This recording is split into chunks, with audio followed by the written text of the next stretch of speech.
Hey everyone, it's Nick here with the 107 Gaming Network, and today we're playing DayZ, the mod for Arma2. This is the second series in our videos, our video series, and this one is being played live, whereas my first one was kind of a pre-recorded deal. This one is all actually happening live. Now I just joined a US server, and it is completely full. There are 50 players on this server at this point in time, so I expect to see a lot more action than I did on my first game. When we were playing, it was at night, and there was probably only about 20 players on, so that can be good and bad. We'll just have to see how things go. So I did find one cool thing already. It spawned me in an awesome area. I've never spawned here before. But this island out here with this lighthouse, man, that would be a great place to survive. Just getting there would probably be the primary problem there. I've seen other videos where folks have driven boats and the likes, but I know you have to get fuel for those, and I've only ever found fuel once. It's a very rare resource, and I've never even seen a vehicle. So right now we're going to stick to the mainland.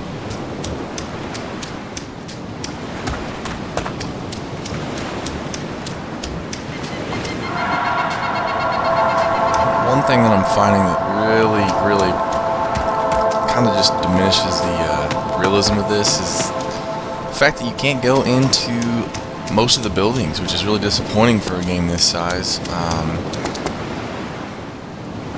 Not to be able to explore each and every building, because that would make the game a lot funner, I think. You know, having the ability to go into every building as opposed to what seems to be like every 10 buildings you can go in one. But this is just alpha, and I'm not complaining, because for what it is already, it's awesome, and it is well worth the money. If you don't have Arma2, just go ahead and buy it. It's worth it just for this mod even.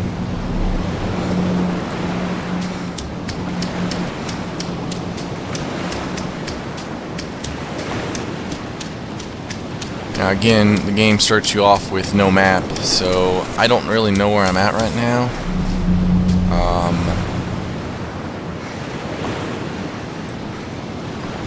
Also just trying to keep an eye out for anybody. They like to, bandits like to hide in these tree lines over here and fire at you, drop you, and then come loot you.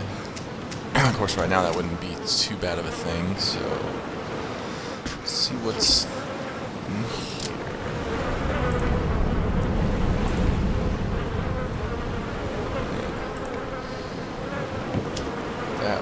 Usually the flies indicate that that is a dead player who was playing earlier and has since died.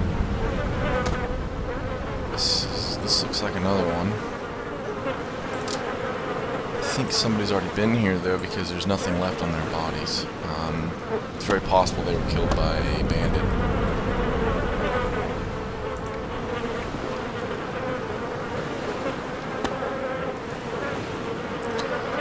Which is not a good sign.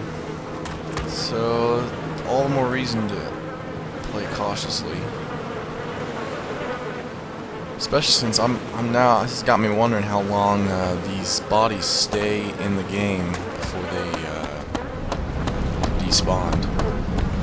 Because if it's not very long, that would indicate that the bandit is still potentially close to this area, and that is a huge threat to any player here.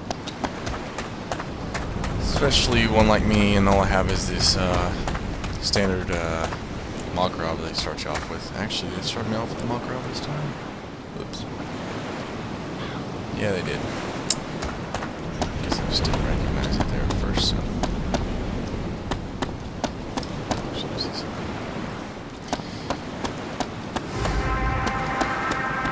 And every time that music changes, you always gotta kind of look around. I have not yet found a pattern as to why the music changes randomly.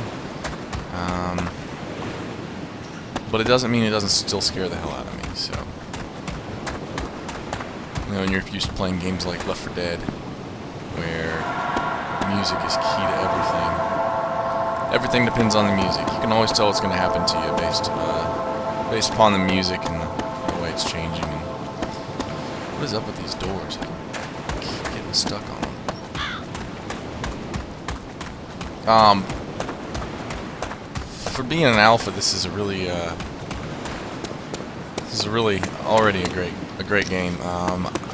You know, I purchased this a couple days ago, and I would venture to say that I already have 6 or 7 hours into this game, and it's still holding me pretty good. Now, I am planning on getting a few other folks, including Ryan from the 107 Gaming Network, to join in so that we can explore together. There's a couple reasons for that. Number one, we can voice chat directly through Skype instead of using this program to voice chat because it sucks. Second one is that I trust him, which obviously I don't trust people out here ever. And the last one is that he's used to doing these videos as well, so he'll be able to, you know, provide a different perspective, some different insight while we're playing the game. There's not a whole lot happening. Really kind of struck out on this. Thought maybe if I followed this road for a little bit, I'd come up on a town that I could try to find some loot on. But so far, it's not working. It's not working out for me. It's really not. See? Scary music again.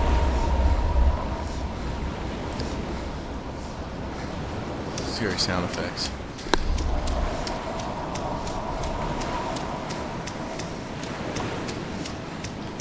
You can see in the chat they're talking about animals. You know, I heard, you know, I watched Lazy Game Review's playthrough of this, and he was kind of talking about animals. I have never even seen one in the game. He was talking about how he'd only ever seen, I think, a rabbit and a chicken. And he said that was it. And he was luckier than me, because I've never seen anything except birds, and I've actually tried firing at birds before with no success. So that's not something that I want to continue to spend time on. And as for what I understand, even if you find these animals, you know, you still have to have the proper equipment in order to process them so that you can eat them as food. Otherwise, you just killed an animal and that's it. You kind of still will die from hunger, which sucks, but you know what? Hey, it's realistic, and if that's what this game's going for, then they're doing a good job, so.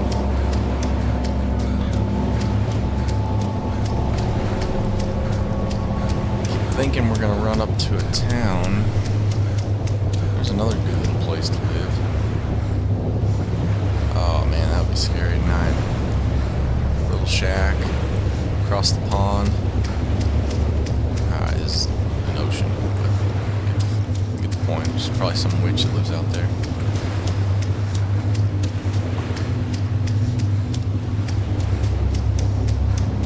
I really haven't been looking behind me.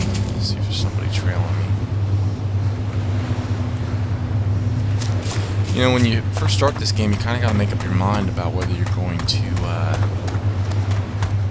you know, shoot first, ask questions later, or if you're gonna, you know, try to play the really good guy and risk getting killed by another player. And that's kind of a decision you need to make pretty soon, because once you meet a player, that's not the time to make a decision. You know, you kind of also just got to feel them out and see how things are going. It also depends where you're at in the game as well. I suppose if you had a lot of loot that you were protecting, it would be worth it to stay away from them and you know, kill them if they threatened you, obviously. Well, I'm going to try to make it to another town here. And looks like we're coming up on one. And I will continue at that place up there in the next video.